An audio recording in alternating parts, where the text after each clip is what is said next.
Hi, I'm Ann Shellman, coordinator for the UCCE Stanislaus County Master Gardener program.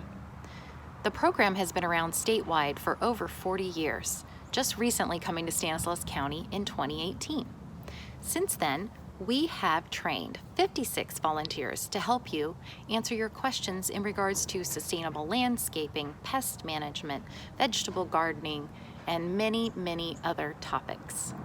Now, we are about to embark on a brand new adventure that we are excited to tell you about. So stay tuned and listen in from the Master Gardeners to hear all about our learning landscape coming soon to the Ag Center. Thank you.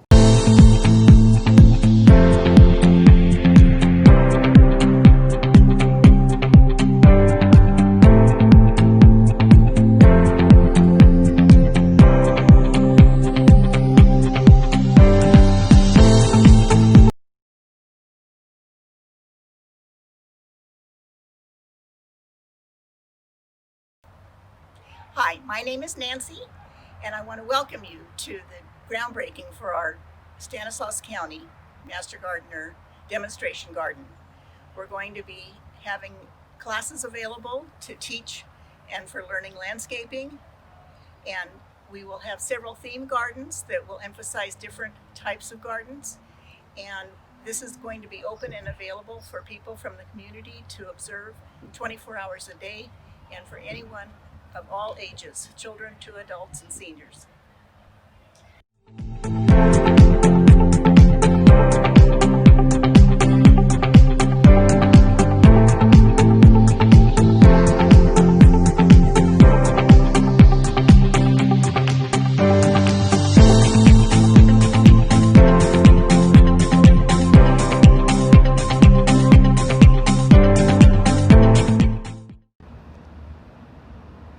Hi, my name is Roxanne, and I'm a Stanislaus County Master Gardener. I'm very excited to get started with the demo garden, and I'd like to show you guys a little bit about it. We're very fortunate enough that Stanislaus County has this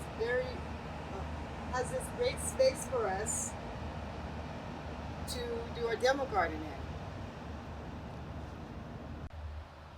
We are starting over here. This is our bed 1. And we're going to put a little succulent garden along with a few benches for a relaxing area. Then over here we have bed 2, and this is going to be a water-wise garden area as well as a nice introduction to the rest of the area that we have to make our themed gardens. Hi, I'm Sheila Rose, and I'm a Master Gardener from the class of 2020. I love gardening, and I became a Master Gardener so I could share how much I love this. It's such a wonderful way to connect with the natural world. And here in our prospective demonstration garden, part of it we hope will be some vegetables. And how cool is being able to go out and get fresh vegetables, something you can eat from, fresh. That's the best thing you could get. I hope we can show people what the possibilities are, what different times, different places, different plants, all the different ways that you could do this. So I hope that this is going to work out for us and the community to show them the different ways we can do this.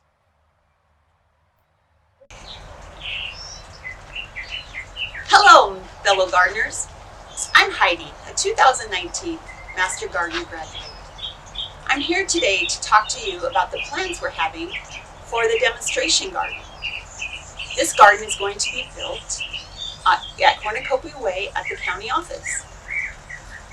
One of the areas in this demonstration garden is going to be a sensory garden. In this sensory garden, we're going to have scented plants, edible plants, plants with unique textures, and exploration experiences for children. In my garden here at home, I have Grosso lavender. This lavender is a hybrid between the English lavender and broadleaf lavender. It grows in the Mediterranean climate, which is what we have here in the Central Valley. It grows 24 to 36 inches tall.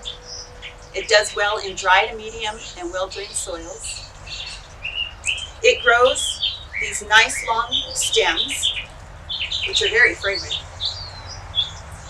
And when cut fresh, they can be cut and bent over to make these lavender wands.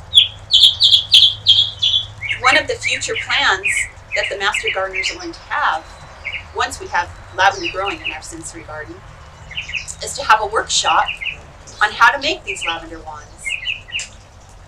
You take these fresh cut blossoms, bend them over, and weave them into the wands that we have right here.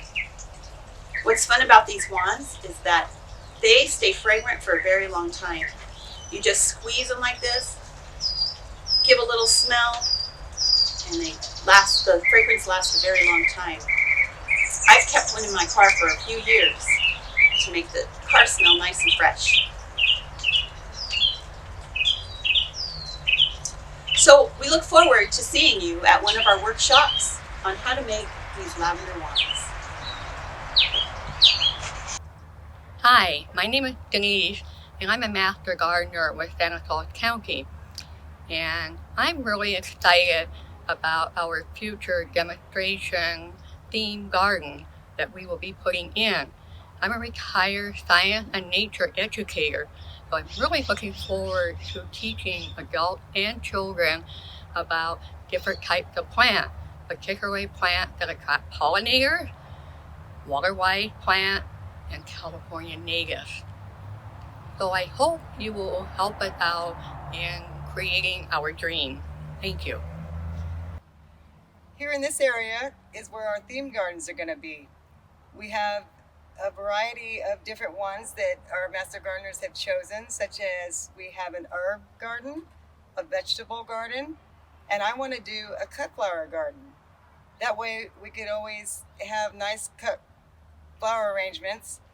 A cut flower garden is nice to have because we can also include the public.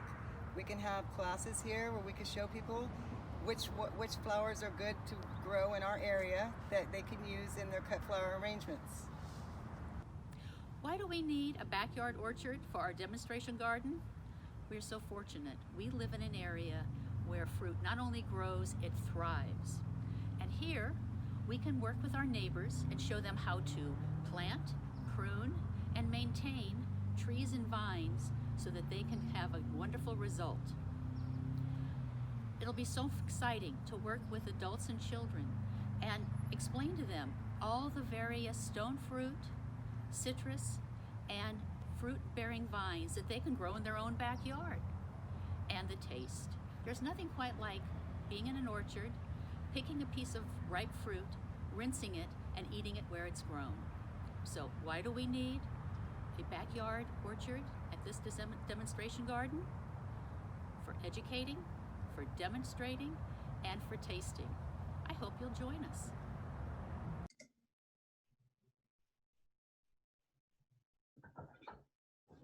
Hello, and thank you for taking the time to listen about our learning landscape with the Master Gardener program in Stanislaus County. I am Carrie Arnold. I am currently the University of California Cooperative Extension Stanislaus County Orchard and Vineyard Systems Advisor. I also have a Master Gardener program, which Ann Shellman coordinates for me. She does a fantastic job.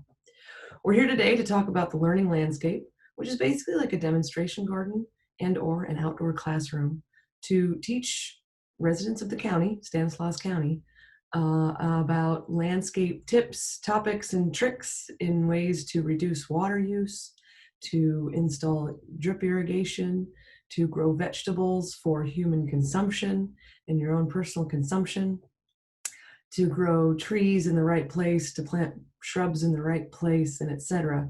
So what we would really like to do is get a learning landscape installed into our Stanislaus County campus where Cooperative Extension is housed. Other counties do have gardens like this. And the reason why is with the intention of teaching residents of the county how to reduce or improve residential water use via educational events. These events can be teaching about drip irrigation, about water-wise plants, where and how to plant them, what kind of plants to plant, and mulch for water retention and weed prevention. These types of gardens can also help people understand how to reduce fire risk and reduce energy consumption by planting the right tree in the right place or planting the right plant in the right place, using trees in the landscape for summer shade and winter warmth, also to increase home value, but very importantly, to avoid planting under power lines. So we teach about various aspects for the landscape. Additionally, for sustainability and health, we want to help people understand how to reduce pesticide runoff from their property. We teach about integrated pest management, so not just using pesticides, but instead using other cultural forms of control for pest management. We have classes on growing fruits and vegetables, which is very, very healthy for our community and for our county. And of course, also to build a community. So to have a place where people can get together post-COVID-19 and have lunch and learn about various topics like reducing water use in the landscape and other varieties of things. So to build a nice community and a healthy community. The site is the campus at 3800 Cornucopia Way. Our office is housed in Suite A, that is the Cooperative Extension Office, but we also have many other very important offices and departments at our campus. We share this campus with the East Stanislaus Resource Conservation District, the Natural Resources Conservation Service with the U.S. Department of Agriculture, the California Department of Food and Agriculture, most people know this is the CDFA, and also we share our building with the Agricultural Commissioner with Stanislaus County and the Department of Environmental Resources. So we're not only benefiting ourselves and the community, we're also benefiting of various departments for the various things that we're doing as we speak of vegetables and water use and reduced water use and water retention, pesticide reduced runoff, etc. So we all benefit from a new landscape. You can see that the site itself is a little run down. We have many patches of dead or dying lawn and turf. We have areas where bushes have just become overgrown, trees have become diseased, and various things like that. And so there are some related safety issues for some of this plant material that would need to be removed. Additionally, some of this material, we have plenty of lavender on the site that we intend on keeping because it's a reduced water use plant. There are other trees and shrubs that we will hang on to, but there's a vast, vast area of turf that could be reestablished into theme gardens and other things that would utilize less water, but also teach people how to landscape using less water. The master plan is intended to bring on many, many trees to provide much shade for those coming and going, but also for those staying for lunch or to just simply learn about the plant material that is there. So the trees will bring on this nice wooded area, will bring on the ideas of planting with shade, working with shade, using trees for shade to reduce energy use and energy consumption. Because to be honest, this building here has many windows and these windows are west facing. So in the afternoon, it gets very, very warm in our offices and in our office building. And I expect with the planting of many trees, we can actually reduce quite a bit of air conditioning use in the summer. But then we can also take advantage of that warmth in the winter with deciduous trees or trees that lose their leaves. And we can actually let that heat in to reduce the use of heat in the winter. In addition to that, we would like to establish theme gardens. This would be to the north of campus where we actually see these grids This grid in the plan and this grid in the actual campus is existing concrete edging that we would like to utilize to our benefit by planting individual theme gardens into these grids. We intend on having this irrigation redeveloped because currently this irrigation is all on one system. So we would actually need this to be on multiple systems, which is where some of the cost will come from. It's just redeveloping and revamping this irrigation system. But in each one of these grids, we intend on having things like herbs, edibles, low water use, California natives, California pollinators, orchards, backyard orchard ideas, backyard growing food and Mediterranean gardens and all that sort of thing. So we would really like to have these grids redeveloped into individual irrigation systems so that we can put in place various theme gardens. And within those theme gardens, we would have a meandering path that unifies them all so that anyone wanting to come through and learn about the various aspects of growing things in your landscape and in your backyard could go from one theme garden to the next just by walking through the path. This path will also be ADA compliant so that anyone can take advantage of this opportunity. We intend on having a cut flower garden. We have a master gardener leading that idea. So not just, flowers aren't just for the landscape. You can plant things that you can bring inside, that you can dry, that you can utilize for scents inside and out. So the cut flower garden is we're really excited about. A backyard orchard. So, a lot of peach trees just get way too big. What can I do about that? There are dwarf peach trees. There are dwarf apricot trees. There are other options. There are citrus. There are all sorts of orchard and vineyard type plants that can be planted in your backyard and can be controlled so that they don't get out of hand and get too big for you to be able to pick all the fruit and be able to prune all the branches. So backyard orchard is an idea for the theme gardens. California natives. We have a few master gardeners on our fleet that just love California natives. They are involved in other California native gardens, and they are making plant lists for these gardens as we speak. We really, really, really want to make the outdoor classroom come alive. And so as you see here in this schematic, we have this teaching pavilion placed on top of a few of the theme gardens. So what we have here is a drain. So we've already got the infrastructure. What we would need is a large concrete slab and some sort of covering, some sort of shade, a covering that would protect from rain and that sort of thing.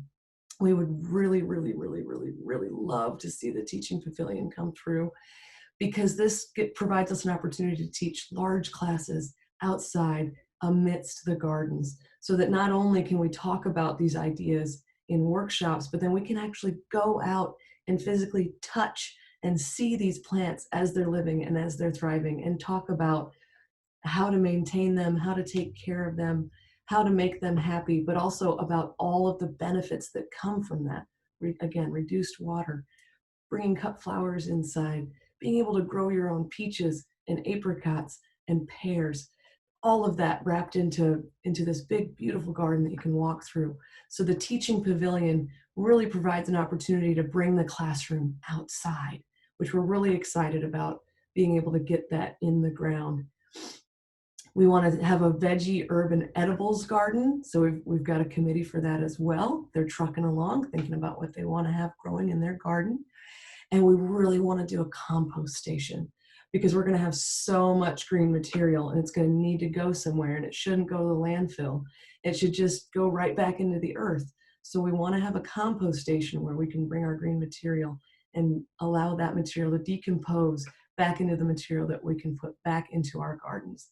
So really no waste, or at least low waste, and reduce, reuse, recycle, just all the wonderful things about sustainability and teaching people how to be sustainable in their own landscape.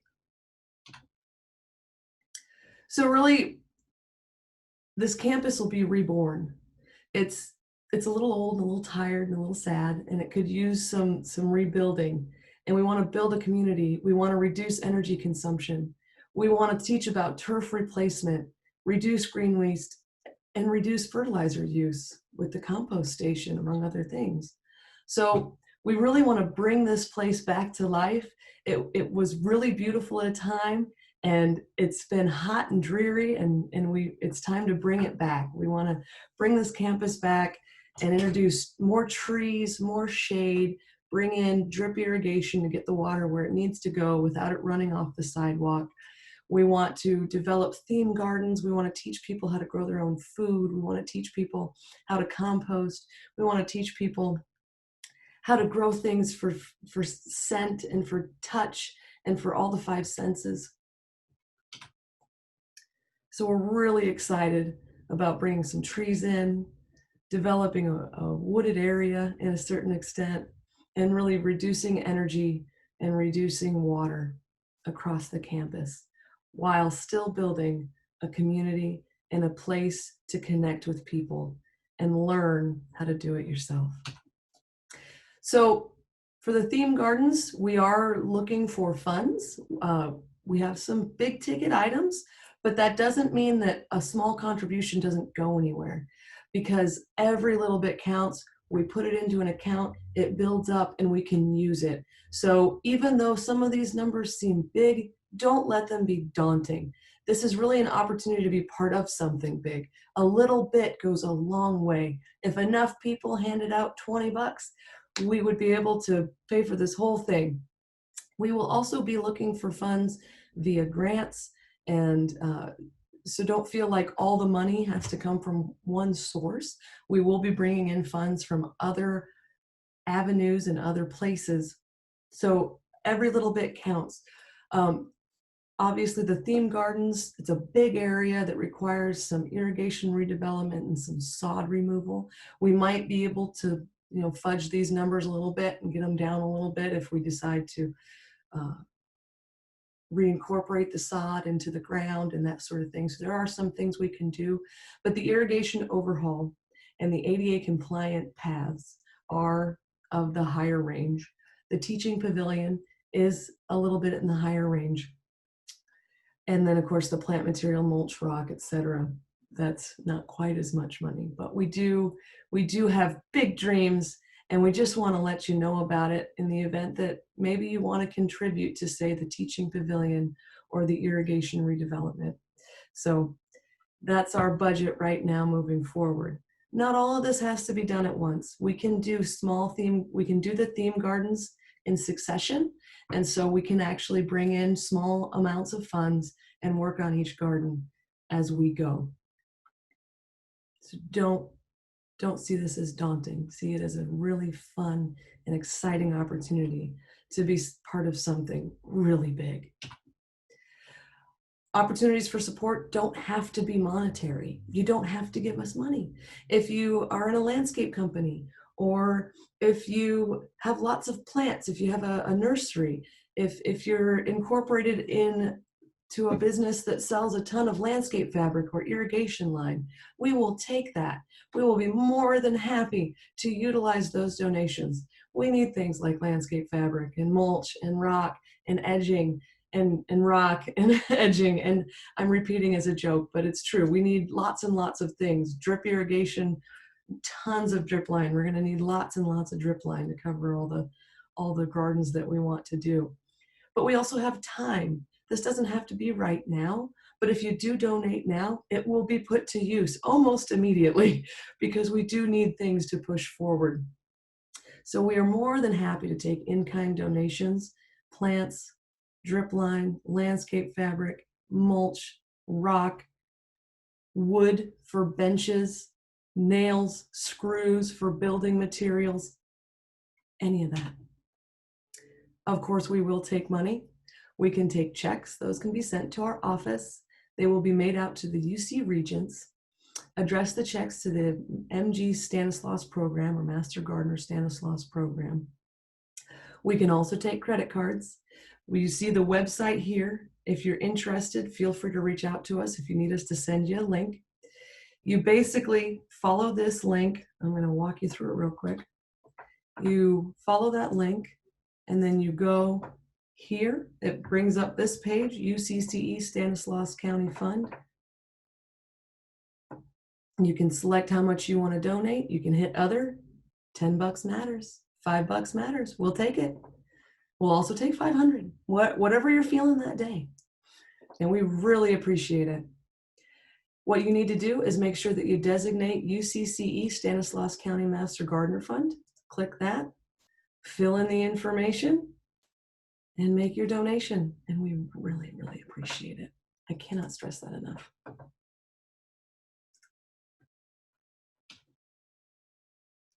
We just learned how to navigate the website. We do have current donors already. Modesto Junior College Nursery is happy to donate plants. If you're in a nursery, again, we'd be more than happy to take more plants. We will need them.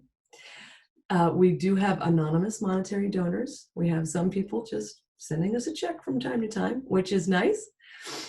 We do receive some monetary donations from Big Dig Day and Giving Tuesday. So thank you so much if you've been a part of that.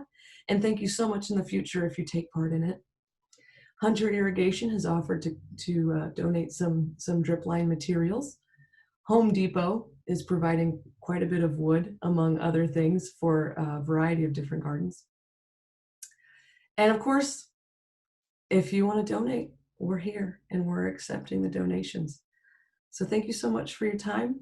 And we're really excited about these gardens. I invite you to come out and visit them as they start to be completed, because there's going to be so much to learn, but also it'll just be nice, just be therapeutic. And I think we could all use a break right now from life, right?